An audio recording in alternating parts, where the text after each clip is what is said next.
How do you feel about assisted suicide/euthanasia? I always thought it was weird that people call it cruel to keep a suffering pet alive rather than putting the animal to sleep, while at the same time claiming that it is morally wrong to allow a suffering person to die. It should be legal as long as the patient can give full and clear consent. In cases like dementia, that's not always possible, so it's kind of a gray area. There should, however, be a well-defined process that patients should follow in order to get euthanasia, to make sure it's not an impulsive decision. I am for assisted suicide. Animals are put out of their misery. I don't believe that humans should be made to suffer because their families are being selfish. Why can't a person who is sick or had a disease that will slowly take away their minds be made to suffer until death takes them? It's inhumane. If I get real sick or something, I am ending it. My Nana wished to die for several years before she finally passed at 95. Already too weak and arthritis-ridden to walk, when she finally fully lost her sight, they took away her last freedom, the electric wheelchair. After that, her enjoyment, autonomy, life was gone. Assisted suicide is now legalized in NZ, which is great because listening to a family member pray to die and keep living for years is far worse than any other alternative. I wouldn't keep an animal in pain like that, so why should humans suffer unnecessarily? I maintain that people should have full control over their lives and their bodies. If a person has decided that they would rather not be alive anymore, then who really should have the right to tell them that they can't do what they want with their body? However, I personally would see it as a final step, not a first step. Only after they have tried therapy, both physical therapy and mental, talking it out with a therapist, depending on their situation in life, should it be considered a viable option. For example, depression shouldn't be a good reason for euthanasia, but being permanently paralyzed from the neck down would. Of course, people have made amazing discoveries and done great things, with serious life issues, people like Stephen Hawking, and that's great for them. But no one should be forced to live with something that severely hampers their ability to be self-reliant if they don't wish to. I feel that it's cruel to not allow humans to fully control their lives, and that includes ending their lives. I had to watch my mother slowly wither away because of cancer this year. She was in so much pain that the meds they gave her barely worked. She barely ate or slept for months. It was hard for her family, but even harder for her because she was always such a strong woman. She was only 52. I believe if she'd had the option to go on her terms, it would have been easier on everyone. I'm for it, especially for terminal patients and severely disabled people with no quality of life. End things before getting worse and going out on their terms. I think why so many are against it is grief. Many people don't know how to grieve, and the idea of having to is scary for some. Yes, grandma may have 3 months to live, but that's in 3 months and we'll deal with it then. I don't want to think about it now, even if she's suffering. If you are terminally ill, you should be allowed to end your life on your terms. Watched my nan die of cancer, and I wouldn't wish it on my worst enemy. I am on the pro side. I do want to see it accompanied by a thorough psychological assessment. But if that person is in sound mind, then I would be all for it. I've seen friends and family whittled away by cancer, MS and other degenerative illnesses, and they are rough. If someone wants to skip the line with these, I'm fine with that.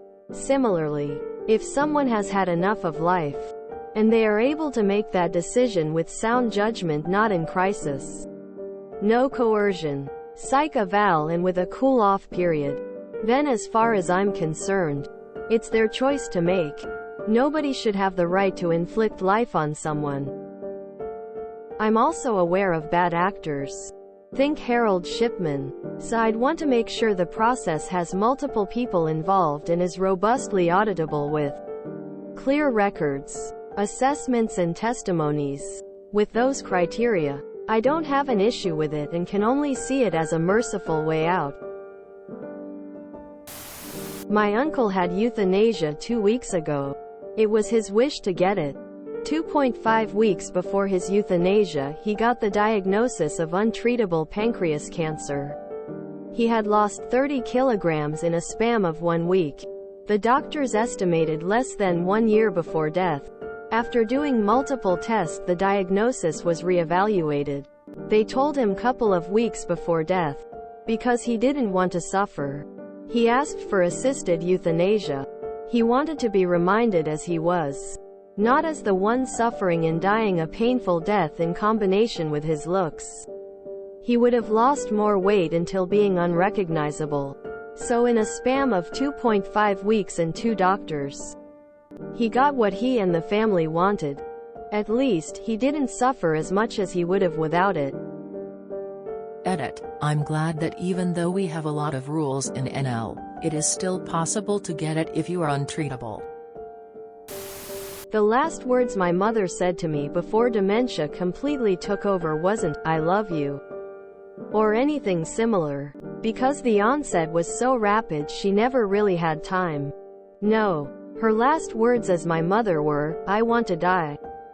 She knew what was coming and she didn't want to go the same way as her mother, my nan. That was March 2020. She now sits in a wheelchair seeing things that aren't there, crying and talking absolute rubbish, and doesn't have a clue who I am. So I'm all for it. We are kinder to our animals than we are to our humans. I plan on exiting this world when I can't bear my pain any longer. I hope and pray assisted is available. Otherwise. But yes, I completely support dignity in death. I'm pro-choice with this. As with everything, we should have full control over our bodies and our dignity. My dad had terminal cancer. He wanted it over by the end. That was his choice to make. As long as proper consent protocols are established, I don't see a downside of allowing people choice over something so fundamental. In terms of mental health, I believe it should be available after an agreed course of therapy and signed off by 2 professional mental health experts. In terms of age or disability, I believe consultations with both mental health professionals and doctors should be necessary. I think it's only fair you can call it quits as long as it's deemed appropriate action by multiple parties. If you are not hurting anyone else or the earth, you should be able to whatever you want. I fundamentally believe this should apply to all facets of life. Yeah, I'd do it. I'm for it. If the person isn't clinically suicidal and has made a sound decision to end their life or suffraging, then it is their right. For me, I'm all for it. Quality of life is important. When I can no longer physically take care of myself and get out and about, combine that with chronic pain. That's my personal point of no more. You need genuine joy in your life, even if it's only a few minutes every now and then. Otherwise, what's the point? To be clear, I speak only for myself. Everyone's vision of quality of life differs. Decades ago, my 86-year-old Nana, arthritis everywhere, going blind, bedridden, constantly in great pain despite pain relief, was begging us to put her out of her misery. Had assisted dying been an option then, neither my grandfather or uncle would have allowed it. My now 84 years mill, limited mobility, mostly housebound, incontinent, chronic pain, bored, tired and fed up, is quite annoyed she's still alive. However, she would never consider assisted dying. I used to be very antipas physician-assisted suicide, until I took a debate class. The topic of the debates for the entire semester was going to be on physician-assisted suicide. But we had to switch sides during the semester. People who were pro-PAS had to figure out how to make a compelling argument against.